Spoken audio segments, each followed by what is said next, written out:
I think of the Sega Genesis, I am flooded with memories of games that helped define that generation of console software. While there were many companies that helped create that library, it was Sega themselves that contributed the most to it. Whether it was developed in-house or published by, Sega's output during the 4th generation was absolutely epic, if not outright legendary. It was during this time the likes of Streets of Rage, Sonic, Shining Force, and Castle of Illusion all first appeared, not to mention the outstanding sequels to many well-established franchises such as Shinobi, Golden Axe, and Phantasy Star. Sega was a force to be reckoned with. But what about all the other great games on the Genesis not developed or published by Sega themselves? Who did the best work? In this episode, we will tackle that very question. In my effort to choose the best third parties, I considered the amount of and quality of the games produced. Every company and game was considered, as long as it was not developed or published by Sega themselves. Some of my picks will not surprise you, but I have a few others that are certainly going to spark some debate. I hope you guys enjoy my top 10 third parties on the Sega Genesis.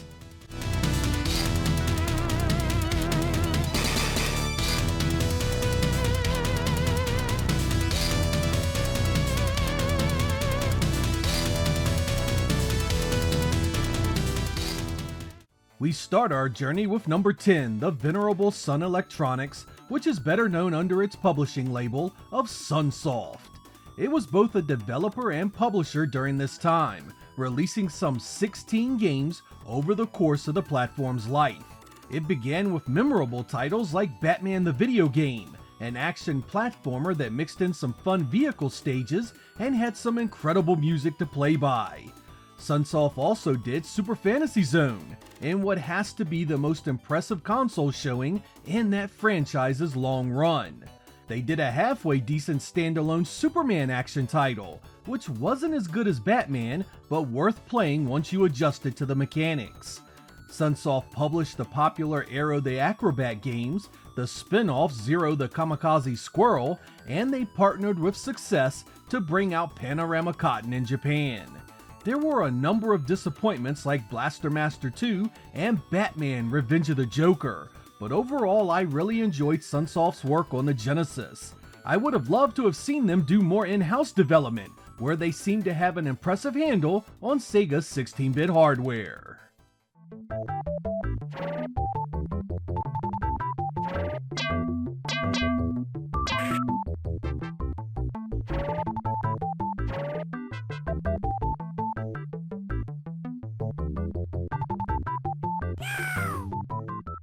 Koei is a game maker that is often overlooked by a great many people, and number 9 on our list. I too am guilty of this because it wouldn't be until years later when I discovered their games and began to understand the breadth of their software offerings. Koei was the company behind the Romance of the Three Kingdoms titles, a series of turn-based strategy games with nearly endless depth and replay value. Essentially, you work to control the various provinces in Japan. This is done through different scenarios that depict a variety of different power struggles and stories around them. You need resources, military might, and diplomacy to conquer the map. Koei would also make other strategy-heavy games during the time.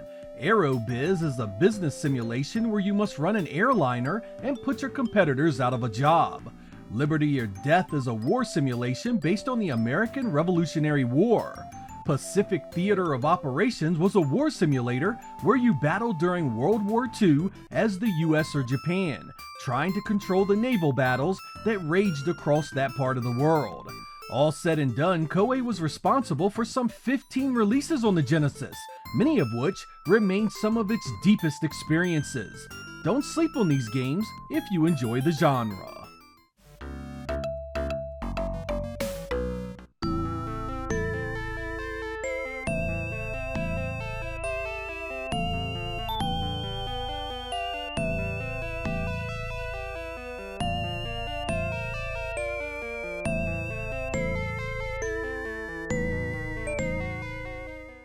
Number 8 is Virgin Games, which was an arm of Virgin Group that developed and published video games in the 80s and 90s.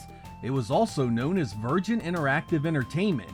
They released over 20 games for the Genesis, consisting of a memorable bunch that ranged in genre and target audience. They handled the license for a couple of huge Disney movie games like The Lion King and The Jungle Book.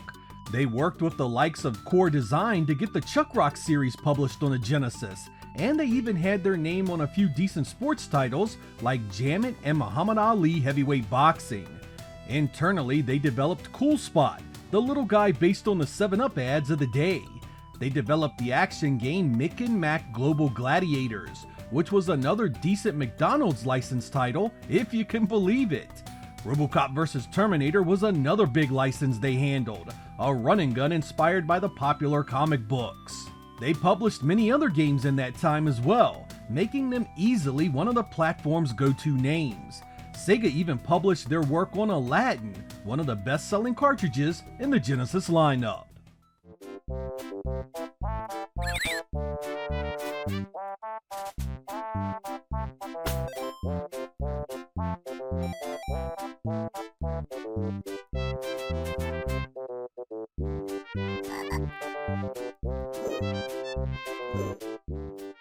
Word is our number 7 entry was so unhappy with Nintendo's treatment of third-party game developers, they jumped at the opportunity to work with Sega on the Genesis. Namco was there strong and often in the early days, developing a number of games in-house and then publishing a few more.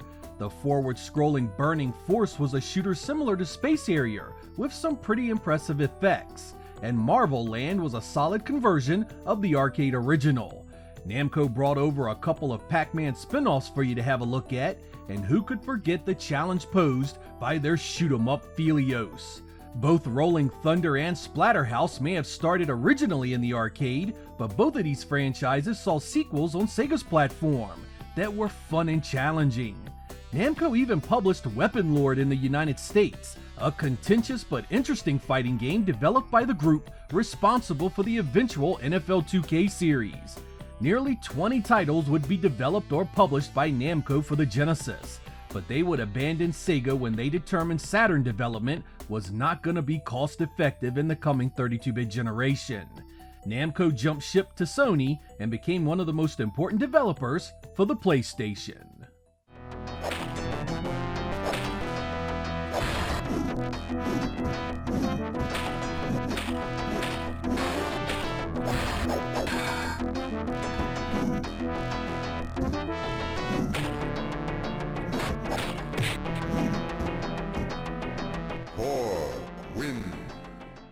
Number 6 is a special case because it bends the rules just slightly. Technosoft games were typically published outside of Japan by other studios, including Sega themselves. The important distinction here is that Technosoft published all of their own games in Japan. It was only in other regions of the world when Sega became involved. This list of games is short, amounting to only 6 releases in total, but those games are profoundly important to the Genesis experience. Up first are the shoot-'em-up classics Thunder Force 2, 3, and 4. These came out over the course of 3 years and each one improved upon the previous release in every way. They represented some of the best sound and visuals you could get on the Genesis, often looking more like something you'd see on the Neo Geo than compared to their console contemporaries. Then there was the strategy game Herzog 2, a deceptively simple but incredibly satisfying mix of shooting, base building, and transforming combat. Elemental Master was an on-foot shoot-'em-up with a rocking soundtrack, and Technosoft would get the license to the pinball game Devil's Crush and bring it to the Mega Drive as Devil Crash MD. Only 6 games, some of the best shoot-'em-ups ever, and not a stinker in the bunch.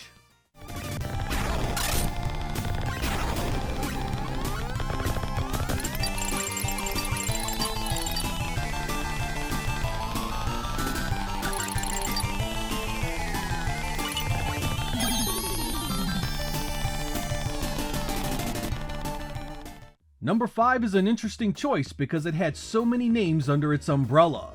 Telenet Japan had numerous subsidiaries, publishing arms, and developers outright owned or associated with the company, and supported the Genesis heavily during the initial years of the platform.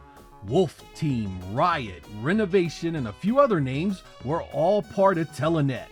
This group kicked out classics like El Viento and Granada. There was the popular shoot 'em up Gyrus, the Valis series, Soldice, Trasia, Vapor Trail, and East 3 Wanderers from East. Nearly 30 software releases in total when all games they touched or had a hand in are considered. Unfortunately, Telenet would sell its US publishing label to Sega in 1993 and drop support for the entire line of Sega 8 and 16-bit platforms. They turned their attention to Nintendo and eventually Sony. It was a huge loss, especially after Wolf Team would establish the Tales franchise in 1995.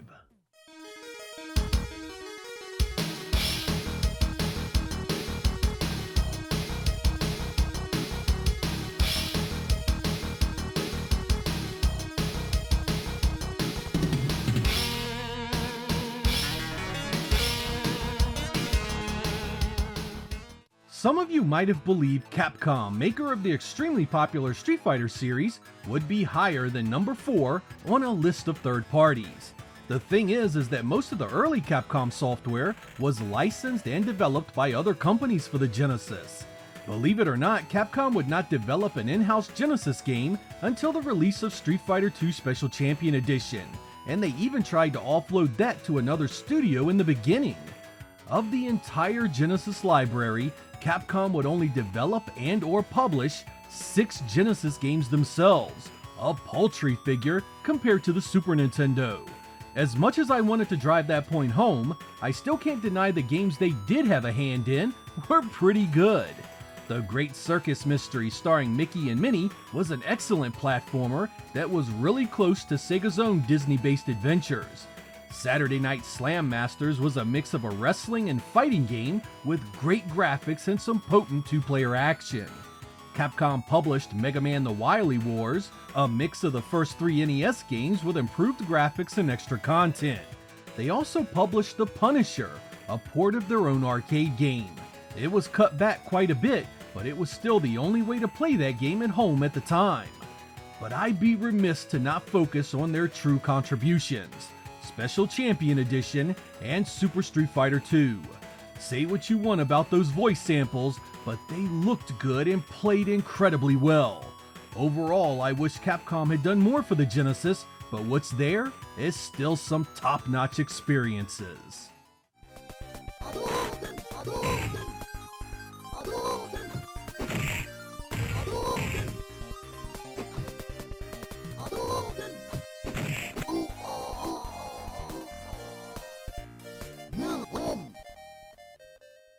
You might expect to see the infamous Acclaim on a worst of list for a lot of things, but when it comes to the 16-bit Genesis, they earned the number 3 spot here for their many contributions. They brought out many games under Acclaim, but also the Arena and Flying Edge banners. Acclaim was responsible for over 50 game releases for the Genesis, a number that includes many movie tie-ins, TV show IPs, sports, and arcade ports. I confess I enjoyed a number of the games from them, especially the arcade ports and many of their multiplayer-focused releases. I can't tell you how many hours I sunk into their WWF games, locked in Royal Rumble battles that would come down to the bitter end every time. I ran around pulse pounding trying to save as many people as I could in Alien 3 before that damn timer ran down. I enjoyed their Sly Stallone movie games like Demolition Man and Judge Dredd, both of which were much more fun than I ever would have guessed. Their NBA Jam ports had excellent gameplay, and I even enjoyed the Super High Impact port they published. I think all of us can say the first 2 Mortal Kombat titles were an important part of the Genesis experience. It was a major win for Sega fans to have accurate fatalities and blood in the first, and I still say the Genesis version of Part 2 plays better than its graphically superior Super Nintendo counterpart. During the mid-90s, Acclaim purchased a number of studios that did a lot of this work for them, including Probe Entertainment, Sculptured Software, and Iguana. As time would pass, the Acclaim name would become sullied by poor releases to the point where their name on the box became something to dread and avoid. A sad end to a company that was responsible for a number of memorable classics.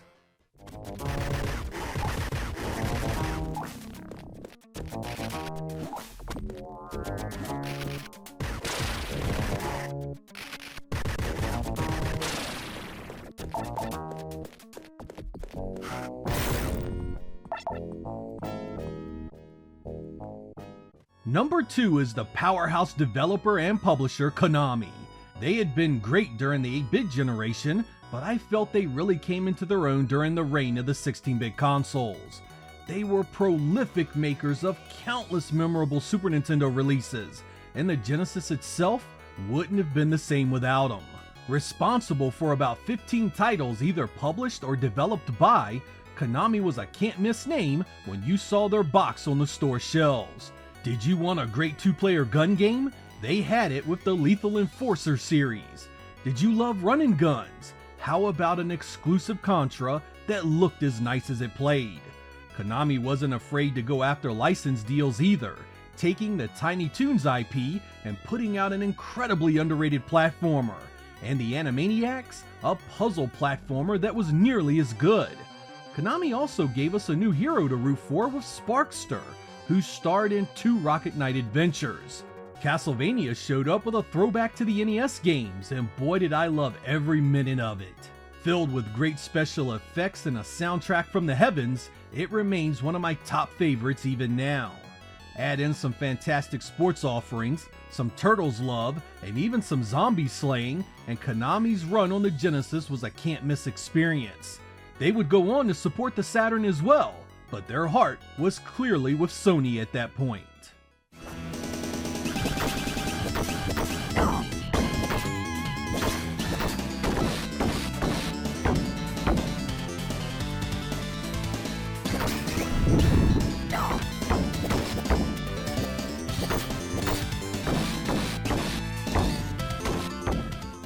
Our number 1 is here because, frankly, there is no other third party on the Genesis that put out as many games, at a level of quality as strong as Electronic Arts. With over 100 releases for the Genesis, they account for a massive percentage of the library all by themselves. The thing is, it wasn't just sports games like many people believe.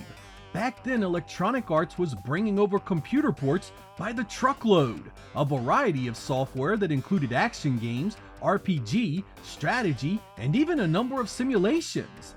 They created original titles like Road Rash, Skitchin, and the Strike series. Electronic Arts had racing games, puzzle games, shoot-'em-ups, and much more. The variety was unreal, and you could hate sports games to the core and still appreciate the Electronic Arts label. I myself did not hate sports games, so let me tell you how big their EA Sports label was and how much it helped establish Sega as the 16-bit machine to own if you followed the NBA, NFL, NHL, or MLB. Unlike today, these games improved incredibly year to year, adding tons of new features that made them as deep as any RPG or strategy game. Electronic Arts was a juggernaut on the Genesis, a third party with an unbelievable output and quality. Whatever they may have become, whatever you may think of them today, Electronic Arts was as important to the Genesis as Sega itself. It's my number 1 third party choice without reservation.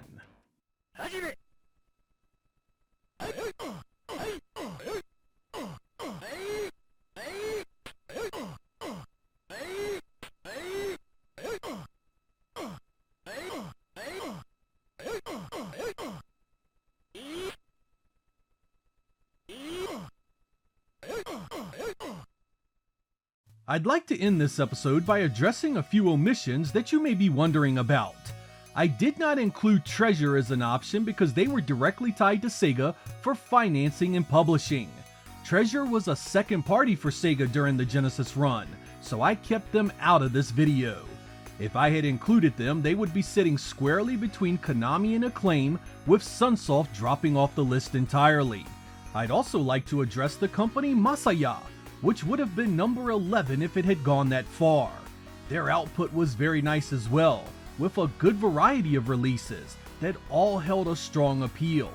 They had a hand in games like Star Cruiser, Advanced Buster Hawk Glay Lancer, Vixen 357, Target Earth, Wings of War, and War Song. They just missed the list primarily because they were a publishing arm of Nippon Computer Systems, and most of their work was done in Japan on the Mega Drive. Outside of those two, I think I have a pretty solid list here. I'd love to hear what you guys think and who you'd replace if there are any you feel I overlooked. The Genesis was a truly special machine, and while it never had the third-party support Nintendo received at the time, it still managed to be an important contributor to everything that made that generation great. Without the Genesis, gaming would have been a much sadder place. I'm Sega Lord X. Thank you guys for watching, and I will catch you next time.